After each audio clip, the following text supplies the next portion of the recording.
do these executives make assignments until their candidates have been weighed in the sechiraphic balances and pronounced not wanting. 5. The sanctity of service. The privilege of service immediately follows the discovery of trustworthiness. Nothing can stand between you and opportunity for increased service except your own untrustworthiness, your lack of capacity for appreciation of the solemnity of trust. Service, purposeful service, not slavery, is productive of the highest satisfaction and is expressive of the divinest dignity. Service, more service, increased service, difficult service, adventurous service, and at last divine and perfect service is the goal of time and the destination of space. But ever will the play cycles of time alternate with the service cycles of progress, and after the service of time there follows the super-service of eternity. During the play of time you should envision the work of eternity, even as you will, during the service of eternity, reminisce the play of time. The universal economy is based on intake and output. Throughout the eternal career, you will never encounter monotony of inaction or stagnation of personality. Progress is made possible by inherent motion.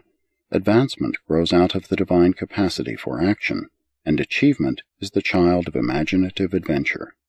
But inherent in this capacity for achievement is the responsibility of ethics, the necessity for recognizing that the world and the universe are filled with a multitude of differing types of beings. All of this magnificent creation, including yourself, was not made just for you. This is not an egocentric universe. The gods have decreed it is more blessed to give than to receive, and said your master's son, he who would be greatest among you, let him be server of all. The real nature of any service, be it rendered by man or angel, is fully revealed in the faces of these sechiraphic service indicators, the sanctities of service. The full analysis of the true and of the hidden motives is clearly shown. These angels are indeed the mind-readers, heart-searchers, and soul-revealers of the universe. Mortals may employ words to conceal their thoughts, but these high seconophim lay bare the deep motives of the human heart and of the angelic mind.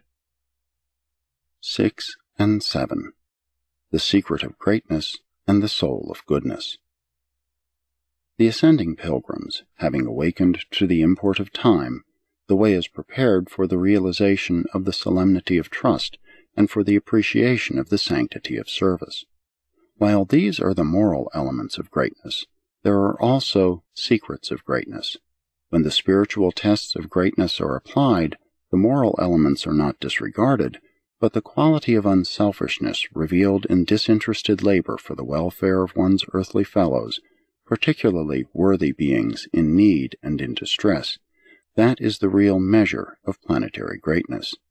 And the manifestation of greatness on a world like Urantia is the exhibition of self-control. The great man is not he who takes a city or overthrows a nation, but rather he who subdues his own tongue. Greatness is synonymous with divinity. God is supremely great and good. Greatness and goodness simply cannot be divorced. They are forever made one in God. This truth is literally and strikingly illustrated by the reflective interdependence of the secret of greatness and the soul of goodness, for neither can function without the other. In reflecting other qualities of divinity, the superuniverse seconophim can and do act alone, but the reflective estimates of greatness and of goodness appear to be inseparable. Hence, on any world, in any universe, must these reflectors of greatness and of goodness work together, always showing a dual and mutually dependent report of every being upon whom they focalize. Greatness cannot be estimated without knowing the content of goodness, while goodness cannot be portrayed without exhibiting its inherent and divine greatness. The estimate of greatness varies from sphere to sphere. To be great is to be godlike, and since the quality of greatness is wholly determined by the content of goodness, It follows that, even in your present human estate, if you can, through grace, become good, you are thereby becoming great. The more steadfastly you behold, and the more persistently you pursue the concepts of divine goodness, the more certainly will you grow in greatness, in true magnitude of genuine survival character. 7. Ministry of the Seconophim. The Seconophim have their origin and headquarters on the capitals of the superuniverses, but with their liaison fellows, they range from the shores of paradise to the evolutionary worlds of space. They serve as valued assistants to the members of the deliberative assemblies of the supergovernments, and are of great help to the courtesy colonies of Uversa, the star students, millennial tourists, celestial observers, and a host of others, including the ascendant beings in waiting for Havona transport. The Ancients of Days take pleasure in assigning certain of the primary Seconophim to assist the ascending creatures domiciled on the 490 study worlds surrounding Uversa, and here also do many of the secondary and tertiary orders serve as teachers.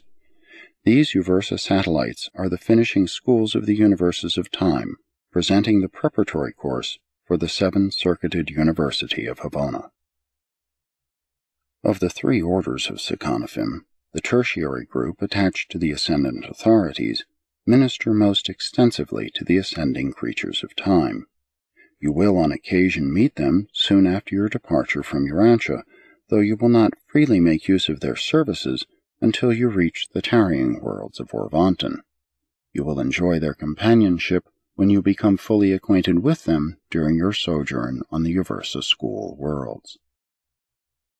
These tertiary Seconophim are the time-savers, space-abridgers, error detectors, faithful teachers, and everlasting guideposts, living signs of divine surety, in mercy placed at the crossroads of time, there to guide the feet of anxious pilgrims in moments of great perplexity and spiritual uncertainty. Long before attaining the portals of perfection, you will begin to gain access to the tools of divinity and to make contact with the techniques of deity. Increasingly, from the time you arrive on the initial mansion world until you close your eyes in the Havona sleep preparatory to your paradise transit, you will avail yourself of the emergency help of these marvelous beings, who are so fully and freely reflective of the sure knowledge and certain wisdom of those safe and dependable pilgrims who have preceded you on the long journey to the portals of perfection. We are denied the full privilege of using these angels of the reflective order on Urantia. They are frequent visitors on your world, accompanying assigned personalities, but here they cannot freely function. This sphere is still under partial spiritual quarantine, and some of the circuits essential to their services are not here at present. When your world is once more restored to the reflective circuits concerned, much of the work of interplanetary and inter-universe communication will be greatly simplified and expedited. Celestial workers on Urantia encounter many difficulties because of this functional curtailment of their reflective associates, but we go on joyfully conducting our affairs with the instrumentalities at hand, notwithstanding our local deprivation of many of the services of these marvelous beings, the living mirrors of space and the presence projectors of time. Sponsored by a mighty messenger of Uversa.